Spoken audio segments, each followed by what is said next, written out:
One of the things that I love engaging people with is the development of tourism product before the development of infrastructure to support tourism. And I think what we have in the national park here is one of the best tourism products in the world. I think what's important, and Jeffrey, thank you for taking the thunder away about China, because I was hoping to talk about that. I think the entire tourism market post the 2008 financial crises, the fall of the US consumer, which represents more than 27% of the global GDP, and at the same time the FIFA World Cup in 2010, collectively all pose a lot of new realities, facing industries, facing investment, and facing the industry of tourism, of course. I think the World Cup, and I had the fortunate pleasure to be here during many of the games, including the semifinals and finals, and it was amazing to try and actually find out what's happening in the game if you could actually stop hearing the vuvuzelas, which were continually going through the stadium. But it was the vibe that I think got created, which was very powerful, and it went to show a big and important message about what South Africa and what Africa can do.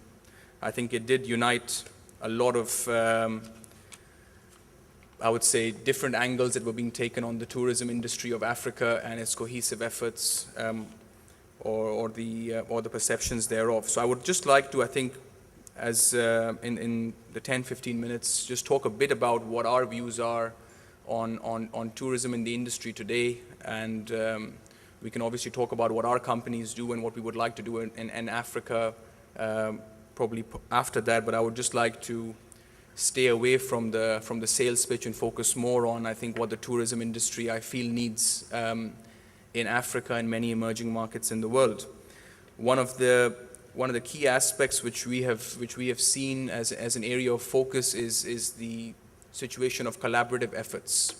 I think the government as a public sector needs to look at partnering with the private sector in a number of different ways, and we have seen that everybody is clearly making a lot of advances and efforts and strides further up into these individual verticals, be private sector, be government, be logistics and infrastructure within those avenues and so on.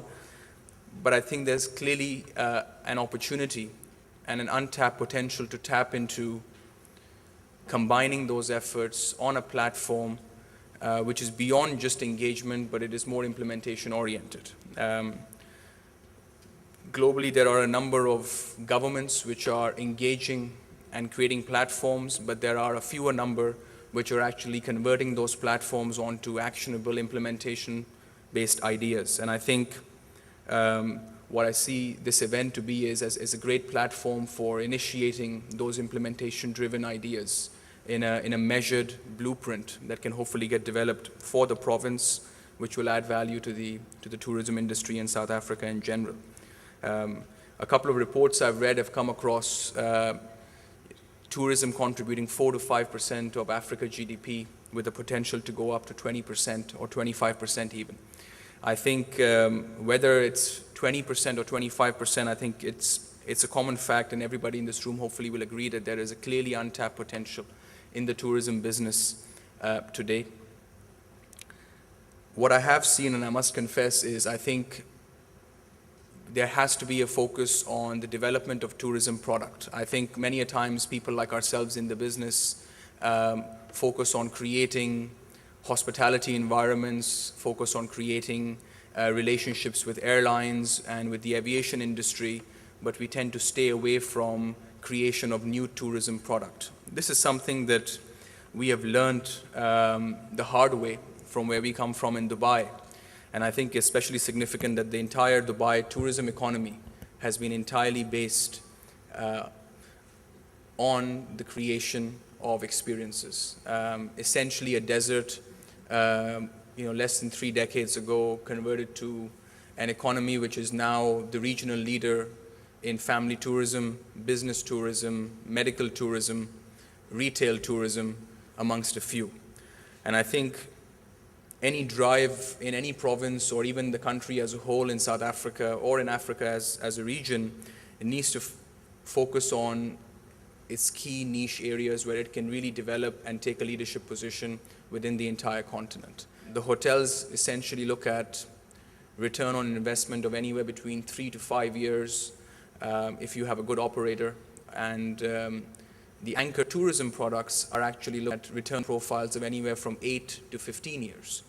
Now, this obviously from a private sector investment point of view makes people shy away from those long-term investments when other simpler avenues are open in the tourism industry. And that's why historically over the last 3 decades, right from Orlando to most recently in China, the governments are taking a very aggressive step to develop the regional, the national, and the local tourism product, which can then appeal to internationals all over the world. I was amazed to see how South Africa turned around the World Cup, which, given the few World Cups I've been to, I must confess, and I agree with the FIFA committee, that this was probably the best organized World Cup that people from the international arena have visited. And I must congratulate the government representatives here with us today that the entire government at the federal and the provincial level really came together to make this happen.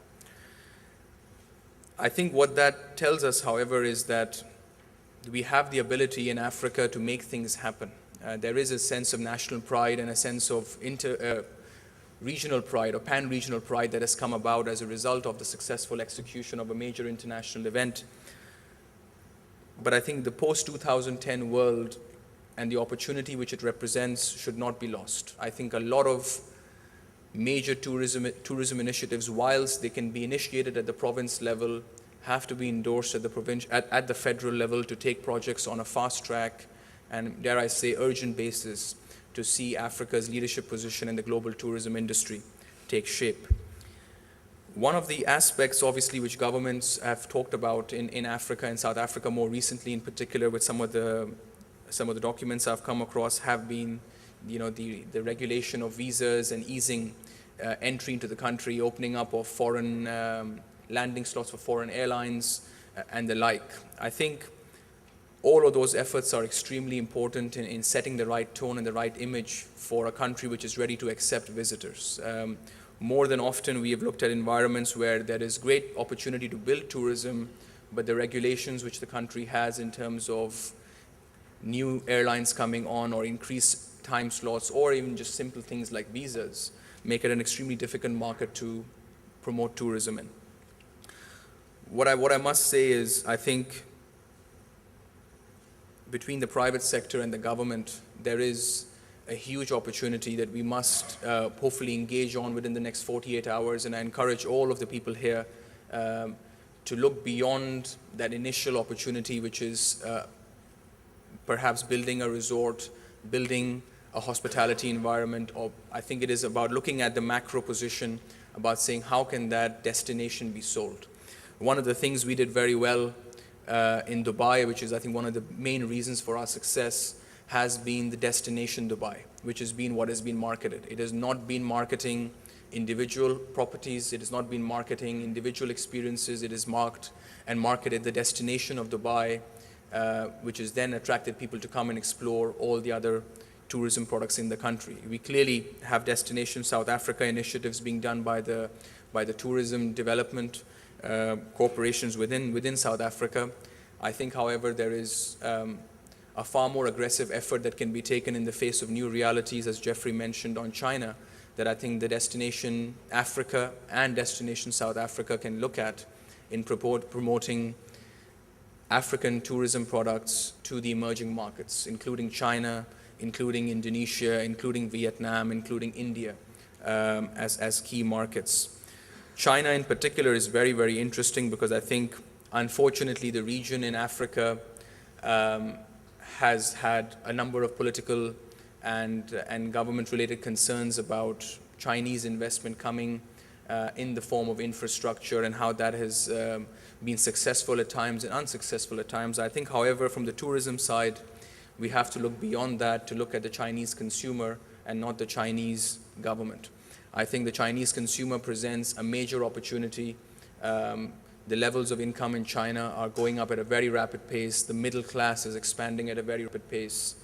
They clearly are seeking unique experiences, and I think there is a huge opportunity for the front runners in how to capture Chinese tourism. In fact, many of our discussions today in the industry are focused on looking at ways to tap into that market in terms of seeking the tourism dollars or the tourism RMBs as they come out of China.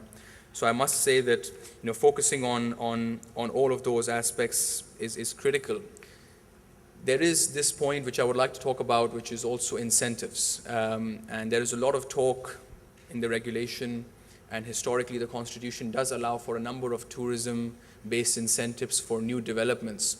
I think perhaps whilst we have a number of senior decision makers in government here, there is also an important facet to talk about, which is tourism-based incentives for operators and existing developments. I think in many markets that is something which at times is not prioritized as much as new developments. However, we strongly feel that success breeds success. There are a number of things which I think can be done in a very short time frame in Africa, which are very simple, very cost effective, very easy to do, but they're seen as very valuable in the eyes of the international tourists. If the existing resorts, the existing experiences can all be made to a world-class standard by doing certain very simple things, which are industry learnings that have been learned across different markets, I think we can really incentivize existing operators to enhance their facilities, to go out there, spend more money marketing their destinations, which in turn, of course, provides new demand, which then requires new hospitality investment and tourism investment to cater for that. So I think a virtuous cycle, if I may call it, does start with existing operations, improving them, and then creating demand for new operations. One of the important things I think faces the industry today, obviously, is how does government really facilitate? Is it a matter of the government looking at providing concessions, providing land tenures, providing capital support? I think we have to figure out within the decision makers and the leaders in this tourism market who sit in this room today, what is the right formula for Africa? I think there is no miracle pill which any outsider can to the table and say, this is it, and this will solve let's say the future of sustainable tourism in Africa. I think it has to be an ingrown, culturally relevant development plan, which can happen provided obviously the expertise can be shared within the local communities, the local developers, the local tourism operators, and also international operators. In our experiences, in my personal experience, wherever we have worked on tourism initiatives, in particular theme park and mass-scale tourism generators, we clearly understand that there is a major economic value that we are creating, namely job creation, impact on tourism GDP, indirect jobs that get created outside the direct fix. The multiplier effect is immense on the tourism side, and the Honorable MEC has touched upon that as well, because it does boost the construction industry, it does boost the service industry, and it boosts a number of other areas within the national government that can be looked at. And I think it is key to focus on those aspects. I think it is key to focus on understanding and making the key decision makers at the public and private sector levels to understand the real economic impact that gets created as a result of this tourism. I was reading the cover story of the African Investor this morning talking about the target of 1 billion jobs to be created. Well, I think a starting point needs to be mass initiatives which will jumpstart those activities. Tourism is a key industry which can do that.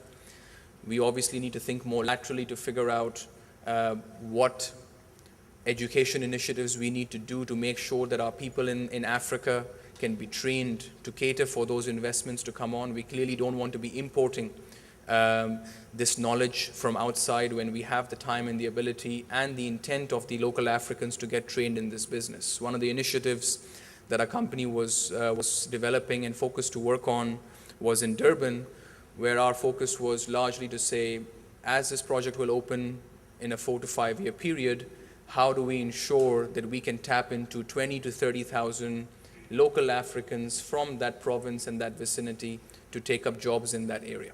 And I think the local training and development of the workforce is key. I've had the fortunate experience to have a lot of African hospitality, and I've been very impressed with what is done so far to date. But I think looking at that job target of 1 billion, there clearly is a requirement to look at training academies and the education side of the tourism business, and not just, I think, what excites us, which is the actual developments and seeing them come about.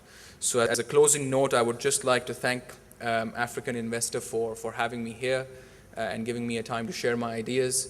I think I would request everybody engaged here today to talk and discuss projects and to discuss opportunities, but with a key focus on implementation. Because I think if we are focused on implementation today, we'll hopefully be in an opportunity to look back 5 years from now on projects that have opened and that are catering to visitors.